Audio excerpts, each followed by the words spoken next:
was 21 years old, I could only speak English, which is typical for those of us from English-speaking countries.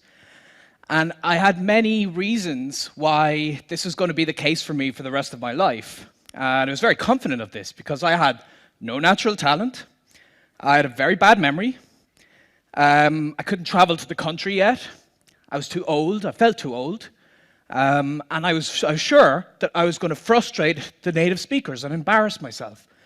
And on top of this, in school, I did really poorly with languages. So I did actually get the opportunity to get into languages after I graduated university with a degree in electronic engineering, still only able to speak English.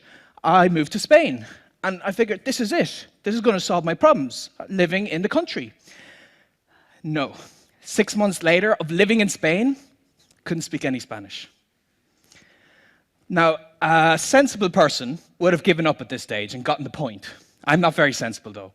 So I figured if I change my approach and change my attitude, maybe I can change my language skills. And what happened to inspire me to get into language learning was I met a polyglot. A polyglot is someone who can speak many languages. And the first time you meet someone like that, you can't help but feel really impressed. Like, for instance, there's Richard from the UK, and there's one video online where he speaks 16 languages. Let me just show you a little clip here. You can see him.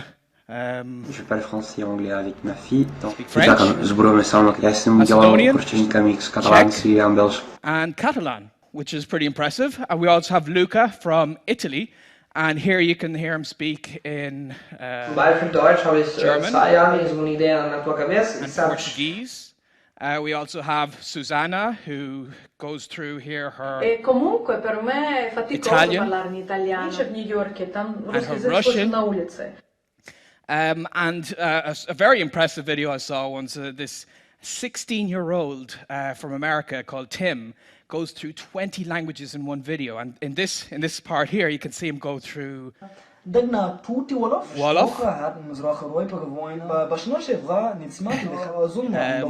Yiddish, Hebrew, Arabic, Turkish, Swahili, and Hindi. So, wow. I met someone like this and I was so impressed. I thought to myself, you know, I want to be like that. But the reason I wanted to be like that is because I wanted people to think I'm smart, to be impressed with me. And I met this polyglot at the start of my time in Spain, and with this very superficial motivation, just because it would be cool to learn a language, I failed. So what I discovered after those 6 months is one of the biggest problems we have in language learning, but we don't know it, and that's motivation. A lot of us start with the wrong motivation to learn a language. We're learning the language just to pass an exam, to improve our career prospects, or in my case, for superficial reasons, to impress people. And what I found is those polyglots I've just shown you in the video, the reason they're learning the language is because they're passionate about that language. They're passionate about the literature and the movies and being able to read in a language and, of course, to use it with people. And when I changed that priority of using the language with people, I was able to learn the languages myself. But there are a lot of things that people feel would not allow them to learn language. So I want to go through, I think there's 5, I asked a lot of people, there's 5 major reasons they'd never get into language learning. So let me go through some of these here. The first is that they've no language gene or talent. No language gene or talent. Well, what does that mean? I mean, sometimes this is actually just a self-fulfilling prophecy. In my case, when I hadn't learned language growing up, or the 6 months of failed learning Spanish, it was just me telling myself, I don't have the language gene, so there's no point in really doing any work in the language. Because I didn't put the work in, I didn't learn the language. It's just a vicious circle. It's all in your head. There's no language gene. We all have it already. But let's just imagine some people that would do better, because we've seen in school people advance faster than the rest of the crowd. So let's say there's some inborn trait that gives someone a 20% advantage over the rest of the people. Good for them. But that doesn't mean that you can't. It just means you have to work 20% harder. And I found that, at least in my case, when I work harder, I can catch up with the naturally talented and even overtake them. So not having talent is not a good excuse. The next reason is that you're too old to learn a second language. And I certainly felt this myself, because up to 21 I didn't learn a language. And a lot of us feel that children their brains are hardwired to learn languages better.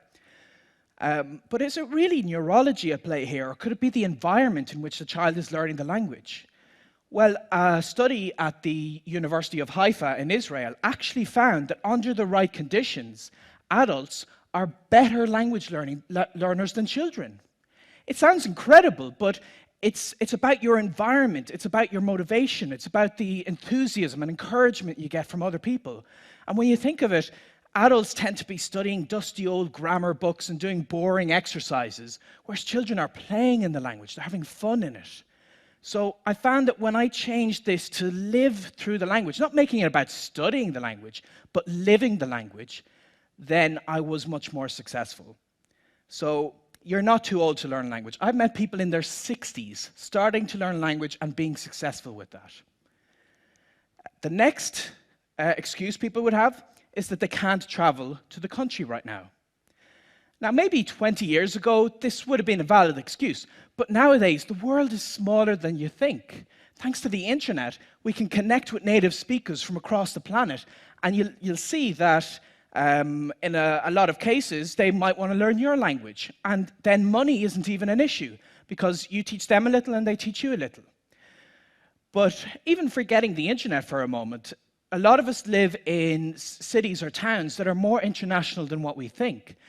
And when I was traveling in America, I made it to Columbus, Ohio, of all places, to meet this very interesting polyglot called Moses. And he does what he likes to call leveling up, where he'll go to some public place and just see if he can find some foreigners and practice the language with them. And I joined him when we went to a mall in Columbus, and the two of us managed to practice 12 languages. And just here in this clip, you can see he goes to his Cantonese and his Cambodian. And you can see the guy really appreciated them trying. So you can learn a language anywhere. And I wanted to push this to the limit. My most recent project, I went to the middle of Brazil, of all places, to learn Egyptian Arabic. And I succeeded because even though there were no Egyptians around me, I got on Skype and I talked for 1 or 2 hours a day, and I managed to go up towards conversational level. So no, not being able to travel to the country is not a good excuse. The next one people might give is they've got bad memory for learning all that vocabulary. And this was certainly what I felt, because when I first tried to learn Spanish, I'd get a big list of words, I'd try to go through them, and I forget them very quickly. But research on memory capacity has found that it's better when you revise these words with the right frequency. And there's this technique called spaced repetition, where you learn the word, you revise the word just before you would forget it. And it looks something like this forgetting curve. The red line is what typically happens when you first see a word, but to get it into your head and stuck there permanently, then just review it to make sure it goes, review it 1 day later, then a week later, and then a month later. And there are apps on your smartphone, and there's free programs you can download that help you time all of this. So that's great, but you can learn the words faster and better if you combine this with an image association technique. So for instance, let's say I wanted to learn that the Spanish word for to fit is caber. Well, what if I imagined then that it's barely possible to fit a bear in a cab? Caber is to fit. So you do this for a lot of words, and it actually gets very easy with time, and you can learn vocabulary instantly. So no, having a bad memory is not a good excuse. Next, and I think the most important one that people always say is that they're going to frustrate native speakers. And this is just so not true. I've been to many places, I've spoken to many people, and every time I attempt to use their language, they're overjoyed. They're so pleased that I'm even trying. And I just feel like, especially adults, when we learn a language, we're such perfectionists. We want everything to be just right. And perfectionism is a really bad thing in language learning, because a language is a means of communication. It's a way to get to know new people and new cultures. And when you embrace this, it's okay to make mistakes. And I actually have a goal to make at least 200 mistakes a day, because then I know I'm getting somewhere, I'm using the language. So embarrass yourself. Go out there, talk to people, it's okay. When do you think I was learning a language better? Here or here? So anyone can indeed learn a language when you use it with people, and it's okay to use it early. And this is so important that you don't have to wait until you speak the language perfectly and fluently and so on.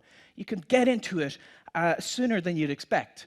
And it opens up so many doors to these other cultures. So for instance, after I'd learned that Arabic in Brazil, I made it to Egypt, and I made it all the way deep into the Sahara Desert. I sat down in the sand with an Egyptian, and I had some tea, and we had this nice little chat here. Wow. ميدان تحرير صغير صغير مش كبير ميدان تحرير مش مصر ايوه مصر كبيرة. And there I'm just saying that Egypt is so much, it's so vast, it's so great, it's so much more than just Tahrir Square in Cairo.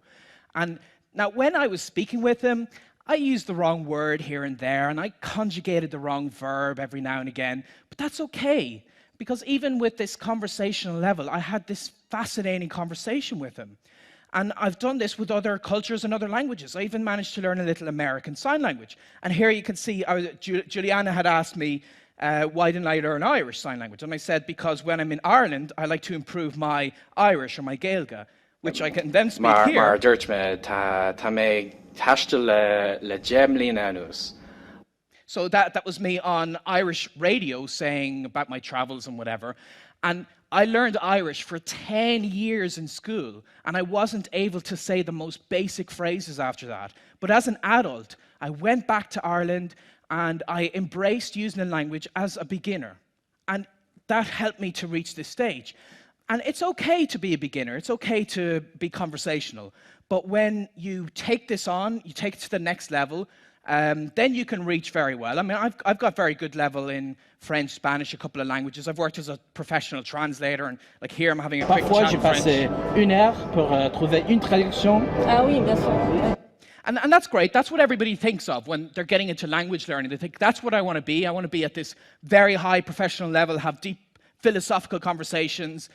And that's fantastic. And yeah, it's impressive when you see people like that. But rather than be impressive, I think it's so much better when you embrace the beginning stage of language learning. And one of the most amazing experiences I've had was when I was in China on the train, 2,000 kilometers deep into China, and I had a basic conversation of what's your name? And it turned out I was given my Chinese name there on the train. And look, this is how it went. 你叫什么名字？ What's your name? 我叫 Benny. I'm Benny. Benny. 我没有中文。I don't have a Chinese 我们 name. 是蛮 And then 可以 Li 的 Hui 蛮行的 says, I'll tell you what, your name is Bunling. Bunling. Eh, Because this sounds like your normal name, and it means ability or skill. And you know, I could have that conversation even with a basic conversation level of Chinese. And I do have the ability, I do have the skill to learn language, but I always did. We all always do. And the reason I have this skill is not because I was born with it and others weren't. It's a decision I made. And the problem a lot of us face is we feel that we're better studying and preparing for speaking a language someday, because if we do it too early, the world would end from all this frustration we cause people. There are 7 days in a week, and someday is not one of them. I say, rather than see if the world will end, a whole new world will begin if you try to learn a new language. So I hope you'll give it a try. Thank you.